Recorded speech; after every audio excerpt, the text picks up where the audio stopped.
So in today's video, I'm talking about 10 tips for how to have a positive mindset.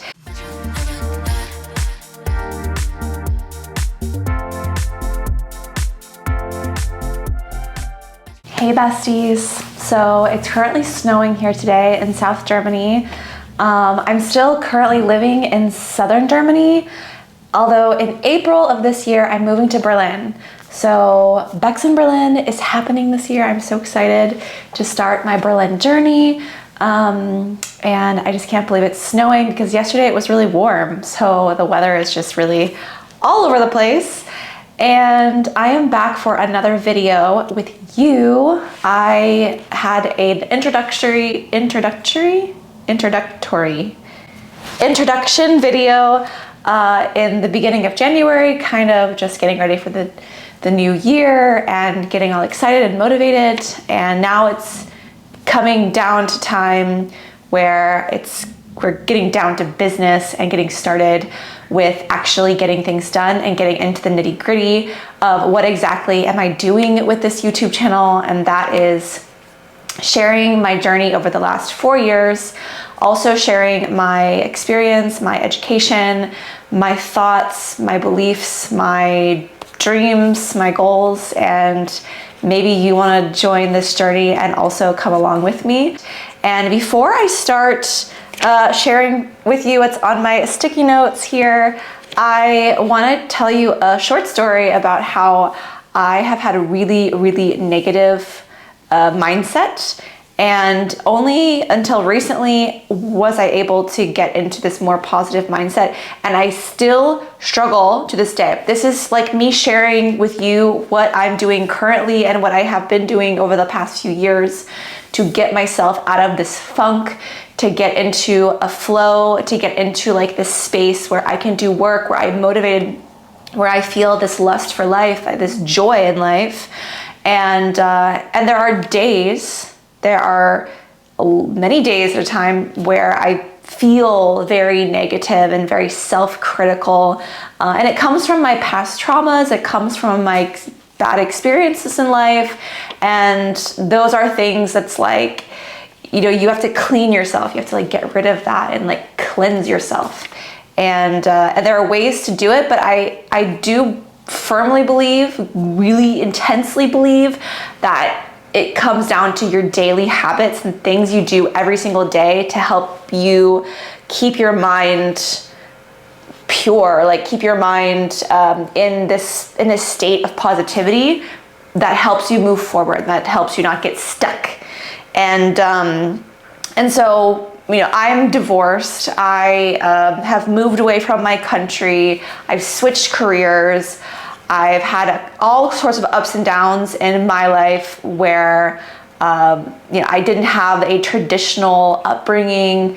I did a lot of, I guess, different things or unorthodox things growing up, and I'll save that for a different video. I'm not here to tell you my whole life story. I'm here to share you the 10 tips that I'm using right now for myself, which I have written down here on the sticky note because I can't remember all of them off the top of my head, but I came up with them and I wrote them down. So one more thing before I start is that I do have a 4-year degree. I have a bachelor's of science in psychology, human development.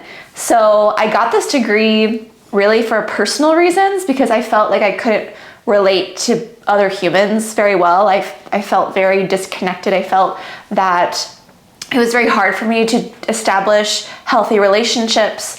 And I also wanted to understand the relationships with my parents, relationships with my siblings.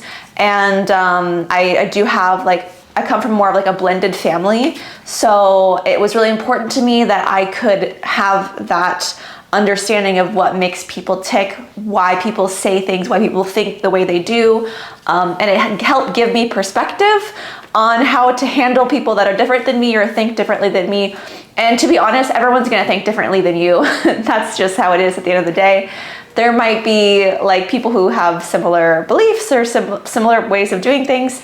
But for the most part, there's gonna be miscommunications. There's going to be different opinions, and that's okay. Like, that's what makes the world so beautiful, is that we're all different and we all bring something unique to the table. So without any further ado, let's jump into it.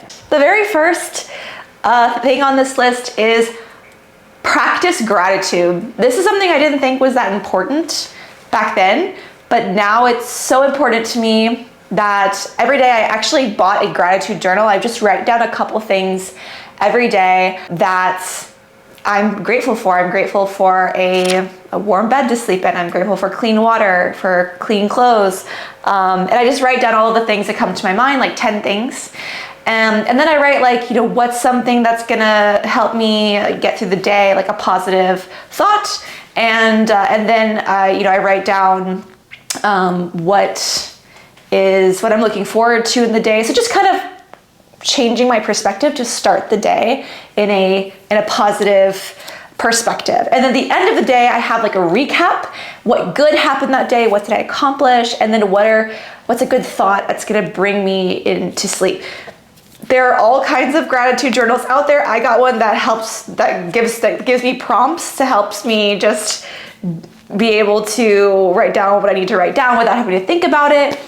Sometimes when you have a journal that's just blank pages, it can be a little overwhelming if you're not used to writing on a regular basis. So I bought a gratitude journal specifically for this purpose, and it really, really helps me just, one, practice my consistency and getting in a routine every day, but also like it really gets my brain in this positive flow and state to start the day and then end the day. So the next thing is positive affirmations.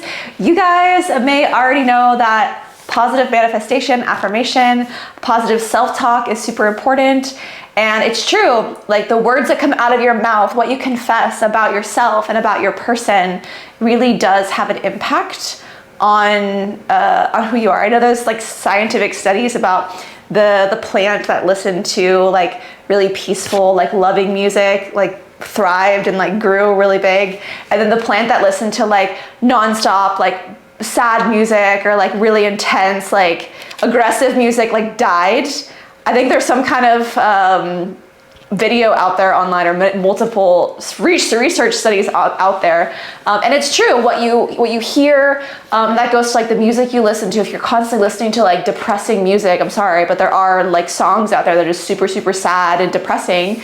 It's not going to be good for you to get in that mindset of positivity and like motivation and growth. So music, and also how you speak to yourself. What I was doing along with my gratitude journal is what I started to do is when I completed something on my to-do list, I stopped and I like would get up and I do like a little dance, and I would say, yes, I got it done. You're the best. Rebecca, you're just awesome. I would like kind of be like a little cheerleader to myself. And I don't do it every single time, but when I remember, I get up and I do it. And it really does help me, instead of going through the motions and being like, oh yeah, I have to do this task and this task and this task. It helps me stop and be grateful that I got through that task, I got through that thing. And then each day doesn't seem like I'm just passing the time by and getting through all these tasks and not appreciating all the things that I'm actually doing and accomplishing each day. So that is tip number 2. Tip number 3 is mindfulness, and this is something that I struggle with. This comes down to just like sitting in silence and peace and breathing, like breathing exercises, praying, however you get in touch with your spirit man, get in touch with God, like that is, in my opinion, is mindfulness. This could also be in like journaling form. And I definitely do not take enough time to do this myself, but I know it's super, super important. It helps to lower your heart rate. It helps to really get in this zone where you can think better and you can flow your thoughts out better, because you don't have this chaos in your mind so much, because you're taking the time to be still and to really have intention in life. So mindfulness is something really important that goes along with having gratitude and positive self-talk, but it's more so about that taking time to be still when we're constantly, well, I know the Western culture is very much go, go, go, go, go, like don't stop, drink as much as caffeine as you possibly can. And it's very hectic. And sometimes you just need to not be in that state. And so mindfulness is the solution. Number 4, surround yourself with positivity. Change your environment, change your life. There's so much out there that you could look up of how to change your environment. If you are in an environment, if you're in a job, or if your family or the people directly in your environment are negative, it really does affect you, and you have to do everything you can to either A, remove yourself completely from the environment if you have the capability, or you can change the environment that you allow into your life. So that could be if you can't get out of your current environment with the people, physical people, well, you could potentially listen to a podcast, or you could follow influencers online, or gurus or celebrities that are very positive, that are speaking life, that are speaking good things. And those are the voices that you listen to. As long as you have a balance between the negativity and the positivity, because there's always going to be negative people. You always have to deal with the negative people. It is what it is. Sometimes that's just an acceptance that we have to have. I know for me, living in Germany, the culture is much different here as compared in America. They're not so soft. They're very hard and direct and blunt and harsh. And so I do experience a lot of negativity here, but I have an amazing partner who's super positive. I also listen to a lot of people online that help encourage me, and so I am filling my mind with the good vibes to offset the negative vibes that sometimes I have to deal with. So this one's a tricky one, but if you're able to remove yourself completely from a negative environment, that of course is the ideal situation. Number 5, limit your negative exposure. So if you follow a lot of people online who do not align with your values or your character or the person that you are, and it actually makes you feel like shit, sorry, but you should probably unfollow those people. You shouldn't follow those people. You should not expose yourself to that negativity. And so it's really important that the people you follow online, the digital negativity is so intense these days. There's so much happening. Like, we're bombarded by all of these signals and these different advertisements of what we should be, what we need to be. And it's just so much that we have to protect ourselves. And part of that is blocking people, unfollowing people, not exposing ourselves at all to the people who are bringing us down and tearing down our self-image or our positivity. At the end of the day, you have control over a lot of things. There's some things you don't have control over, and it is what it is, but definitely the things you have control over with your digital exposure, or the things that you buy, like magazines or books. Just be aware of what you're inputting into yourself, so that you don't get that negative exposure and it doesn't fill you with those negative vibes. Number 6 is something that I am totally a huge fan of, because I was an athlete for many, many years, and I was kind of programmed to be solution oriented. In our training, we're always looking for how to improve progress. And a lot of people, they're focused on the problem. They're so problem focused. And if you are constantly looking at the problem, you cannot see the solution. You have to get away from the problem. You have to start opening your mind. And it's very important to be solution oriented, looking for the solution and not just yapping and complaining and being upset about the problem. The problem is what it is.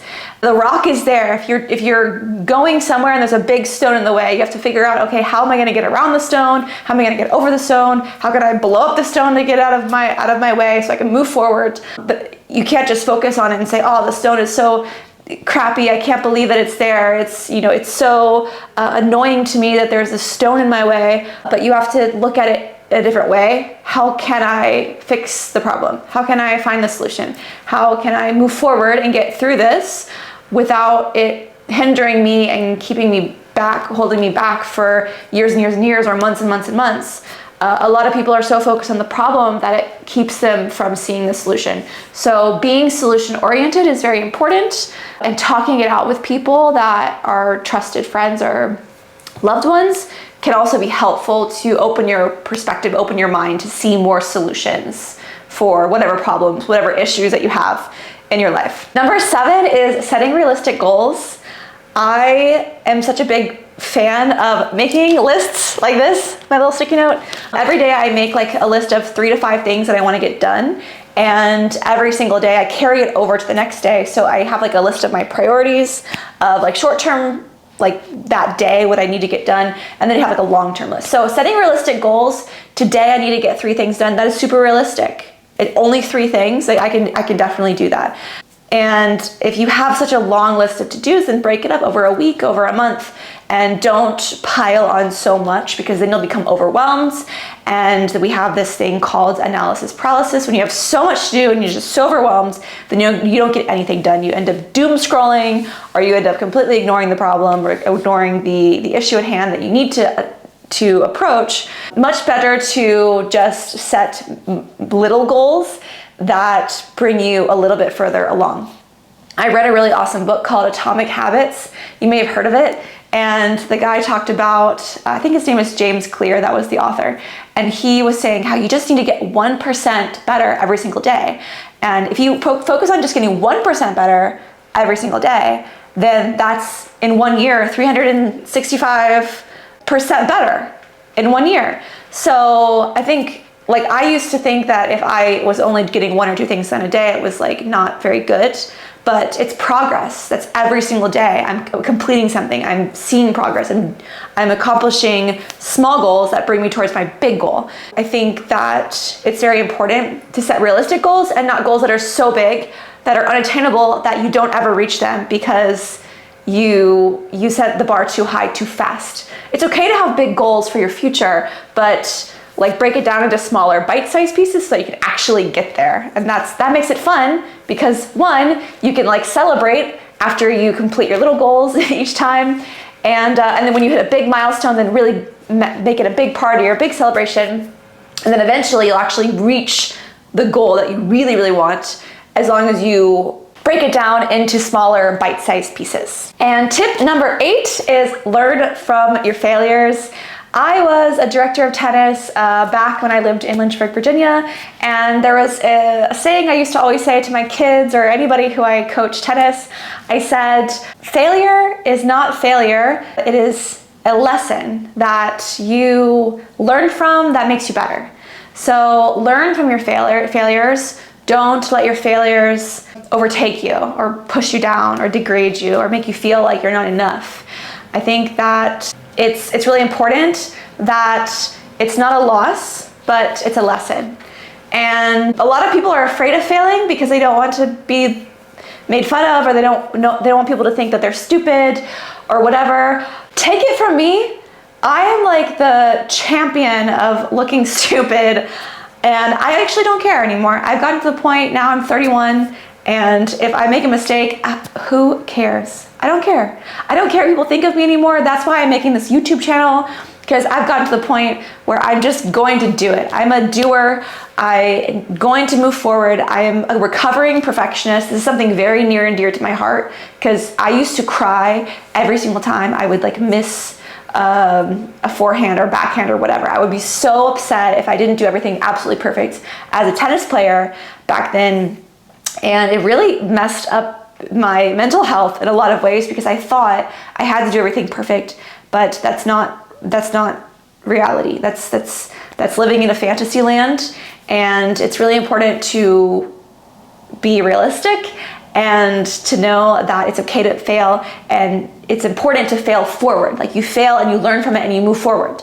You don't fail and then cry and then stay in the same place and then fail again and to keep failing the same way. You want to try things, fail, learn from it, and move on, and then don't make the same mistake twice. That's important. It's okay to fail, but just don't keep failing the same way again. Fail different ways so that you can learn and that you can progress. Number 9, we are so close to the end, and this one's really important, is cultivate your self-compassion. This kind of goes along with the failing one, but it's a little bit different, because I'm someone who's very self-critical. I'm constantly criticizing myself, and it's just in my brain, and it's something that I have to kind of fight against and get through.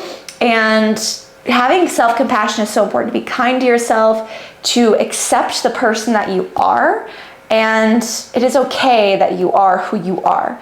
The way you are, the form that you are, the sound of your voice, the all of the experiences that you've had are important because that makes you uniquely you. Like nobody else has your fingerprint. And so, but that's something that a lot of people struggle with. They want to change themselves. They want to change something about this, change something about that. And at some point you have to accept this is the person that God made you. This is the person that you are.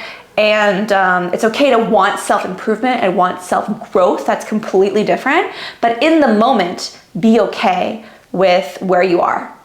And accepting it will bring you so much joy and contentment and peace. And what we're talking about today is positive mindset. So if you can accept where you are at, it will allow you to bring in the positivity and enjoy life a lot more, just because it's okay to be where you're at and accept in the moment where you are. So be kind to yourself, let yourself be who you are, and make mistakes. It's completely okay. And last but not least is being growth oriented. And I'm gonna pair this together with taking care of your health, because taking care of your health is very, very important to kind of mostly to your self-care and acceptance of who you are. But drink your water, like eat good food, eat fresh vegetables and fruit, and look for ways that you can improve yourself. If you are somebody that you want to read more, you don't want to just doom scroll all the time, then take time in the evening, instead of scrolling on your phone, open a book and just try to read like 1 or 2 pages. And then after that time goes by, you'll get into a habit of doing those things. So constantly looking for ways to improve. We are never 100% where we want to be. At least I know for me, it helps to always have a goal, to be pushing towards something, looking towards a future event or thing that I achieve, whether it's reading a book, running a marathon, whether it's learning a new language. I think it's always important to have this self-improvement so that you're not just content or you get into a complacent mindset. When you're complacent and going through the motions, that could also lead to negativity because you're just stagnant, you're not growing, you're not improving in any way. And in my opinion, I mean, that is not the best way to live life. There's so much out there, there's so much to experience, and that's something to do with traveling specifically, although you could travel and that could be a part of your growth. But it has to do with just improving yourself as a person. Every single year, every single month, every single day, we should be looking for how can we improve our quality of life. And this is a part of it, is looking for ways that we can do better, feel better, look better, and all around having a better life. And yeah, so these are the 10 tips I would say that I'm working on personally, and I wanted to share what I am working on with you so that maybe you could use 1 or 2 of these or all of them in your everyday life. So I hope you enjoyed this video of my 10 tips for how to improve your positive mindset. My positive mindset has definitely increased and improved from doing these things, so I hope they help you as well. And I will see you guys in a future video where I talk about more things to do with my journey and my life here in Germany, abroad, being an entrepreneur, being in the MBA program, and all of the things that life entails. Thank you for watching my video, and talk to you next time. Bye.